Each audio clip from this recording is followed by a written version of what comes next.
میں بجلی کسی صورت سے اپنے بائیں پاؤں کے پنجے پر اس طرح گھوما کہ میری پشت شیش ناگ کی طرف ہو گئی اور اس کے ساتھ ہی اس کے آگے کی طرف بڑھی گردن میرے بائیں بازو کے شکنجے میں آ گئی۔ اس نے تڑپ کر سیدھا ہونا چاہا، مگر اب اس کی پھرتیاں، تیزیاں اور طاقت کام آنے والی نہیں تھی۔ وہ نادانستگی میں اپنی گردن موت کے پھندے میں پھنسا چکا تھا۔ اس پھندے سے اسے موت یا میری مرضی چھڑا سکتی تھی۔ میں نے اس کی گردن پر مخصوص دباؤ ڈالا اور وہ یکدم ڈھیلا پڑ گیا۔ مجھے پتا تھا کہ اب وہ اپنی مرضی سے حرکت کرنے سے قاصر تھا۔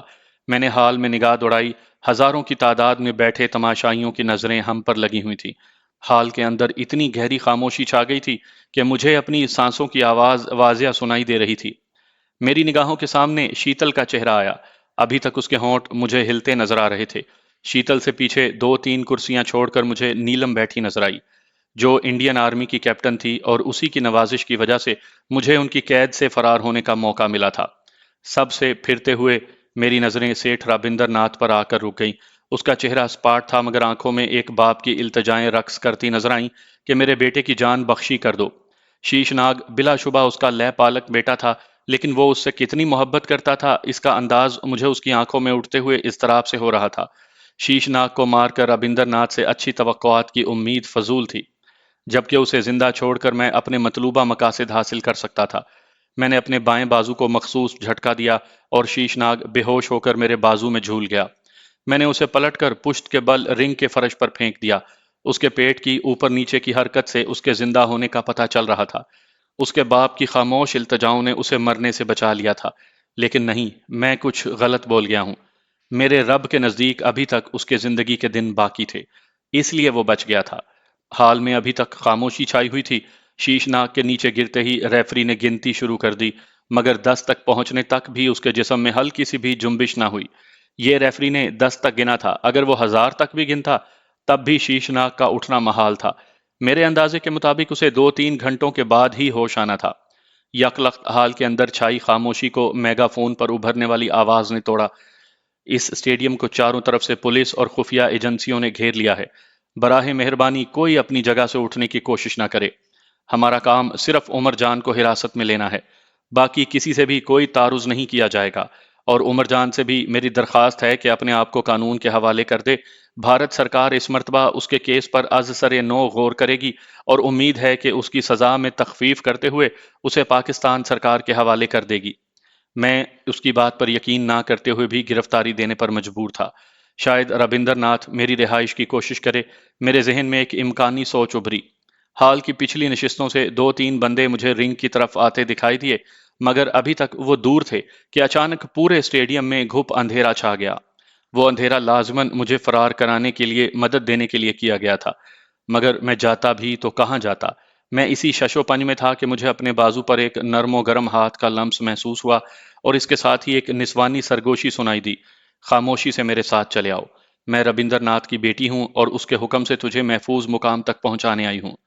وہ اگر اپنا تعارف نہ بھی کرواتی تب بھی میں نے اسے آواز سے پہچان لیا تھا۔ حال میں یکدم بھگدڑ مچ گئی تھی، اور اس کے ساتھ ہی سرکاری اہلکاروں کے للکارنے کی آوازیں آ رہی تھیں، مگر ہزاروں کی تعداد میں موجود تماشائیوں کو سنبھالنا ان چند بندوں کے بس کا روگ نہیں تھا۔ اچانک اسٹیڈیم سے باہر مشین گن کے فائر کی تڑتڑاہٹ سنائی دی۔ اس کا مطلب ہے اسٹیڈیم کو واقعی چاروں طرف سے گھیر لیا گیا ہے۔ ایک سوچ میرے اندر ابھری۔ اس وقت تک وہ حسینہ مجھے اندھیرے میں رنگ سے باہر لے آئی تھی۔ شاید وہ اس حال کے چپے چپے سے واقف تھی، اس لیے اندھیرے میں بھی میری رہنمائی کر رہی تھی۔ رنگ سے نیچے اترنے والی سیڑھیوں کے ساتھ مجھے بٹھا کر اس نے کوئی کاروائی کی، اور اگلے ہی لمحے مجھے رنگ کے نیچے کھینچ لیا۔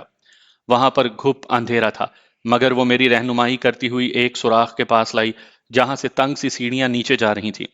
نیچے اتر جاؤ، وہ آہستہ سے بولی، اور میں جلدی جلدی ان لوہے کی سیڑھیوں پر اترتا چلا گیا۔ وہ شاید سوراخ کا منہ بند کرنے رک گئی تھی۔ جیسے ہی میرے پاؤں زمین پر لگے، اچانک وہاں روشنی ہو گئی۔ یقیناً راستہ بند کرتے ہی اس نے لائٹ بھی جلا دی تھی۔ ٹیوب لائٹ کی سفید روشنی میں مجھے پتلی سی سرنگ نظر آئی۔ رابندر کی بیٹی، جس کا نام مجھے بعد میں پریٹی معلوم ہوا تھا، سیڑھیوں سے اترتے ہی مجھ سے آگے ہوتے ہوئے بولی: میرے پیچھے پیچھے چلے آؤ۔ سرنگ کی اونچائی بمشکل میرے قد کے برابر تھی، اس لیے مجھے سر جھکا کر چلنا پڑ رہا تھا۔ پریٹی نے حسب عادت اپنا پسندیدہ لباس زیب تن کیا ہوا تھا، جس سے اس کے بدن کے نشیب و فراز چھپنے کے بجائے اجاگر ہوتے تھے۔ اس وقت بھی وہ اس طرح لہرا کر چل رہی تھی گویا وہ نشے میں ہو۔ میری ساتھی کہاں ہے؟ تحفظ کا احساس ہوتے ہی مجھے شیتل کی یاد آئی۔ وہ ڈیڈی کے ساتھ آ جائیں گی، ان کی فکر نہ کرو، اس نے مجھے تسلی دی۔ جلد ہی ہم ایک موڑ کے قریب پہنچے، وہاں سے سرنگ چوڑی ہو گئی تھی۔ میں جلدی سے آگے بڑھ کر اس کے ساتھ چلنے لگا۔ فرلانگ بھر چلنے کے بعد مجھے اوپر جاتی سیڑھیاں نظر آئیں۔ سیڑھیاں چڑھ کر ہم اوپر پہنچے۔ وہ ایک چھوٹا سا کمرہ تھا جس میں لکڑی کی ایک میز اور چند کرسیاں پڑی تھیں۔ اس کمرے سے نکلتے ہی میں نے اپنے آپ کو ایک کوٹھی میں پایا۔ وہ چھوٹا سا کمرہ ملازمین کے لیے بنے ہوئے کوارٹر کے ساتھ تھا۔ کوٹھی کا چھوٹا سا لان عبور کر کے ہم اندر داخل ہوئے۔ ڈرائنگ روم میں مجھے دو ادھیڑ عمر کے مرد اور عورت نظر آئے جو شکل سے میاں بیوی دکھائی دے رہے تھے۔ ہمیں دیکھتے ہی وہ ہڑبڑا کر اٹھ بیٹھے اور دونوں نے ہاتھ باندھ کر بیک زبان نمستے بی بی جی کہا۔ مہیش جی گاڑی نکالو، ابھی ابھی یہاں سے چلنا ہے۔ اور مہیش جی بی بی جی کہہ کر ڈرائنگ روم سے باہر کی جانب بڑھ گیا، جبکہ اس کی بیوی ہم سے چائے پانی کا پوچھنے لگی۔ نہیں پاربتی، فی الحال ٹائم نہیں، اسے کہتے ہوئے وہ مجھ سے مخاطب ہوئی۔ چلو مسٹر جان، اور میں سر ہلاتا اس کے پیچھے چل پڑا۔ مہیش گاڑی کے پچھلے دونوں دروازے کھولے ہمارے انتظار میں گیٹ کے سامنے کھڑا تھا۔ ہمارے بیٹھتے ہی اس نے پریٹی کی سائیڈ والا دروازہ ادب سے بند کیا اور ڈرائیونگ سیٹ پر بیٹھ کر گاڑی آگے بڑھا دی۔ چوکیدار نے پہلے سے ہی گیٹ کھول رکھا تھا۔ آدھے گھنٹے کے سفر کے بعد ہم سیٹھ رابندر ناتھ کی کوٹھی میں تھے۔ آپ اپنے کمرے میں پہنچے، میں چینج کر کے آتی ہوں۔ ڈیڈی تو شاید لیٹ پہنچے اور آپ کی وہ بھی ان کے ساتھ ہی ہوں گی، پریٹی معنی خیز لہجے میں بولی، اور میں اسے کوئی جواب دیے بغیر اسبات میں سر ہلاتا ہوا اینیکسی کی جانب بڑھ گیا۔ کمرے میں داخل ہوتے ہی میں سیدھا باتھ روم کی طرف بڑھا اور ہلکے گرم پانی کے فوارے کے نیچے کھڑا ہو گیا۔ پانی کے جسم پر پڑتے ہی جسم پر موجود خراشوں اور زخموں میں جیسے آگ لگ گئی تھی۔ اچھی طرح نہانے کے بعد میں نے سلیپنگ سوٹ کا پاجامہ پہنا اور اوپری لباس رہنے دیا کہ میرا ارادہ ہلکی پھلکی خراشوں اور زخموں پر کوئی ٹنکچر وغیرہ لگانے کا تھا۔ باتھ روم سے نکلتے ہی میری نگاہ پریٹی پر پڑی جو نہایت مختصر لباس زیب تن کیے بیڈ پر براجمان تھی۔ مس، اگر بدن پر لگانے کے لیے کوئی ٹنکچر وغیرہ مل جاتا۔ میرا نام پریٹی ہے، وہ بڑی ادا سے بولی، اور آپ کے کمرے میں میرے آنے کا مقصد بھی آپ کی مرہم پٹی کرنا ہے۔ وہ دیکھو، میں فرسٹ ایڈ باکس ساتھ لائی ہوں۔ اس نے میری توجہ میز پر پڑے سیاہ رنگ کے چھوٹے سے باکس کی طرف مبذول کی۔ شکریہ مس پریٹی۔ میں میڈیکل باکس کی طرف بڑھا۔ کیا کر رہے ہو؟ مجھے باکس کی طرف بڑھتا دیکھ کر وہ کھڑی ہو گئی تھی۔ بیٹھو، یہ خدمت مجھے سر انجام دینے دو۔ شکریہ مس پریٹی، میں شکریہ وغیرہ کو اپنے پاس رکھو۔ وہ میرے ہاتھ سے باکس پکڑ کر قطع کلامی کرتے ہوئے بولی، تم آرام سے بیٹھو۔ میں تکرار کیے بغیر بیٹھ گیا۔ آپ تو بہت خطرناک لڑاکے ہیں، وہ میرے زخموں پر روئی سے دوائی لگاتے ہوئے بولی۔ بھیا جیسے فائٹر کو آپ نے بے بس کر دیا۔ بس داؤ چلنے کی بات ہے، ہو سکتا ہے اس کا داؤ چل جاتا اور اس کی جگہ میں بے ہوش پڑا ہوتا۔ بڑا پن ہے کہ آپ اس طرح سمجھتے ہیں۔ سیٹھ صاحب کس وقت تک پہنچ جائیں گے؟ میں نے موضوع بدلا۔ وہ مسکرائی۔ یوں کہو نا کہ شیتل کب آئے گی، یہی سمجھ لو۔ وہ تپ کر بولی، کیوں، میں کسی سے کم ہوں کیا؟ اس میں کمی بیشی کی کیا بات ہے؟ میرے لہجے میں حیرانی تھی۔ وہ میری ساتھی ہے، اس کا انتظار کرنا میری ضرورت ہے۔ بے وقوف ہیں آپ، وہ معنی خیز لہجے میں بولی۔ روسٹ کی موجودگی میں دال کا انتظار کر رہے ہیں۔ اس نے شیتل کو دال کہتے ہوئے خود کو روسٹ سے تشبیہ دی تھی، اور یہ اس کا نہیں، ہر لڑکی کا کمپلیکس ہوتا ہے کہ وہ حسینہ عالم ہے۔ اس میں شبہ نہیں کہ وہ خوبصورت تھی، مگر شیتل کی موجودگی میں شاید ہی کوئی اسے دیکھنا گوارا کرتا۔ میں نے اس کے ساتھ اس موضوع پر بحث کرنا مناسب نہ سمجھا۔ اس کا بازاری انداز اس بات کا غماز تھا کہ شرم و حیا اسے چھو کر بھی نہیں گزری۔ ویسے بھی وہ سیٹھ رابندر ناتھ کی لے پالک بیٹی تھی، اور اس کے ساتھ خواہ کی دشمنی مول لینا آبیل مجھے مار والی بات ہوتی۔ میرا ذہن اس سے پیچھا چھڑانے کی ترکیب میں سرگرداں ہو گیا، کیونکہ اس کے انداز ہی سے ظاہر ہو رہا تھا کہ وہ اپنے حسن کے جلوے دکھائے بغیر نہیں جائے گی۔ میں اسی ادھیڑ بن میں مصروف تھا کہ اچانک گیٹ کی طرف سے ہارن کی آواز آئی۔ او، شاید ڈیڈی واپس آ گئے ہیں، مگر اتنی جلدی؟ اس کے لہجے میں حیرانی تھی۔ میں نے بھی دل ہی دل میں اس سے جان چھوٹنے پر رب تعالیٰ کا شکر ادا کیا۔ کیوں، ادھر کیا کام تھا ان کو؟ میں پوچھے بغیر نہ رہ سکا۔ ادھر کئی کام ہیں، بھیا کو ہسپتال پہنچانا اور اسٹیڈیم میں آپ کے فرار ہونے کے بعد کی افراتفری کا سد باب کرنا، اس طرح پولیس اور راہ وغیرہ کے سامنے اپنا دامن صاف رکھنا تاکہ وہ آپ کے فرار میں ڈیڈی کا ہاتھ نہ سمجھیں۔ یہ الفاظ اس کے منہ میں تھے کہ کمرے کا دروازہ ایک جھٹکے سے کھلا اور شیتل تیر کی طرح اندر آئی، مگر پریٹی کو دیکھتے ہی ٹھٹک کر رک گئی۔ میں نے زیر لب شکر ادا کیا کہ اس کے اندر داخل ہوتے وقت